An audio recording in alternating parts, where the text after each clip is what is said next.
चिंतित होने की आवश्यकता नहीं, अच्छे एयरक्राफ्ट आने दीजिए, अच्छे और नए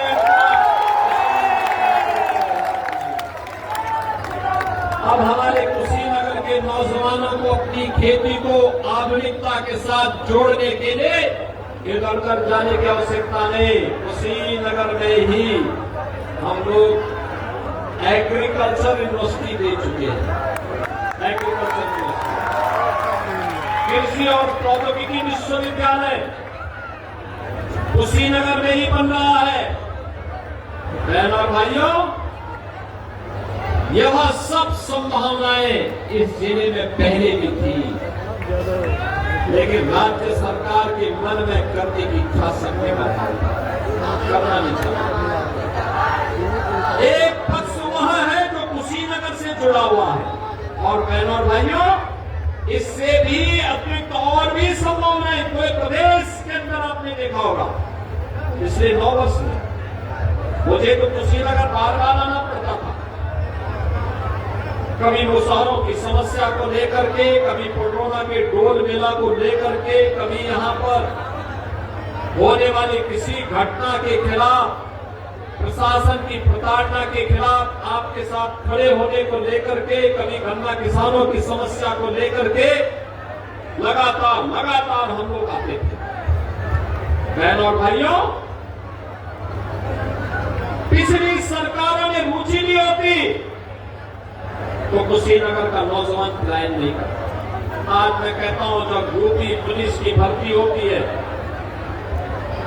उत्तर प्रदेश में पब्लिक सर्विस कमीशन की कोई परीक्षा होती है, परिणाम आता है और मैं नियुक्ति पत्र लेता हूं पत्रों में, तो मुझे प्रसन्नता होती है कि कुशीनगर का नौजवान भी नियुक्ति पत्र प्राप्त करता है। कुशीनगर का नौजवान भी सरकारी नौकरी में नियुक्ति पत्र प्राप्त करता है। अब निवेश केवल नोएडा और गाजियाबाद में नहीं होता है, कुशीनगर में भी होता है, गोरखपुर में भी होता है। बहनों भाइयों, 2017 के पहले न नियत थी और न तत्कालीन सरकार की कोई नीति थी। जब सरकारें स्वयं पॉलिसी पैरालिसिस का शिकार हो तो पॉलिसी बनाएगी कैसे? यही तो होता था 17 के पहले। 17 के पहले इनके स्तर पर कोई पहल नहीं होती थी और इसीलिए निवेश में नहीं होता था, विकास के कार्य ठप पड़े हुए थे। गरीब के राशन पर, गरीब के स्वास्थ्य की सुविधा पर, गरीब की रोजगार पर ये सफाई गुंडे कब्जा करके एक गरीब को तबाह करते थे। लेकिन बहनों भाइयों, अब मैं आपको ये डबल इंजन की सरकार गुंडागिरी बर्दाश्त नहीं करती है। आपने देखा होगा, पर्व के पहले होने वाले उत्सव में अगर कोई रंग में भंग करने का काम करता है और उपद्रव पैदा करने का कार्य करता है, तो उपद्रवी से कायदे से निपटती है। और आपने 9 वर्ष में आपने देखा होगा, कोई उपद्रव नहीं, नो कर्फ्यू नो दंगा। यूपी में अब सब चल रहा है, कोई दंगा नहीं। पूर्व पश्चिम उत्तर दक्षिण, आप जन्माष्टमी का टोल निकालिए, आप दुर्गा पूजा का शोभा यात्रा निकालिए, आप रामनवमी की शोभा यात्रा निकालिए, कोई समस्या नहीं, किसी प्रकार की समस्या नहीं। सुरक्षा का वातावरण, हम बेटी को भी सुरक्षा देंगे, हम बेटी को भी सुरक्षा देंगे, व्यापारी को भी सुरक्षा देंगे, सभी को सुरक्षा देकर के नौजवान के हाथ को काम देंगे, हर बहन को स्वावलंबन के पथ पर अग्रसर करेंगे, हर गांव को बेहतर कनेक्टिविटी के साथ जोड़ करके आवागमन को आसान बनाएंगे। और इसके लिए प्रयास कर रहे हैं। मंच पर बैठे हुए हमारे जो नेतागण हैं, सांसदगण हैं, विधायकगण हैं, पदाधिकारी हैं, इनके स्तर पर जो प्रयास होता है, प्रयास आज कुशीनगर को एक नए कुशीनगर के रूप में प्रस्तुत कर रहे हैं।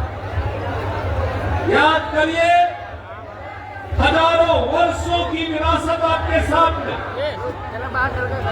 और मैं देखता हूं, जब मैं चलाता हूं, सबसे ज्यादा जो श्रद्धालु हैं, श्रद्धा भाव के साथ कार्य करने वाले लोग हैं कुशीनगर के लोग। धार्मिक कार्यक्रमों में रुचि लेते हैं और विकास के कार्यों के साथ जुड़ते हैं। अनावश्यक रूप से कहीं कोई व्यवधान नहीं डालते, विकास का समर्थन करते हैं। और मैं इसी के लिए धन्यवाद देने के लिए आया हूं। बहनों और भाइयों, आपने विधानसभा में 7 सीटों पर विजयी बना करके भारतीय जनता पार्टी को विधानसभा में हमारे साथ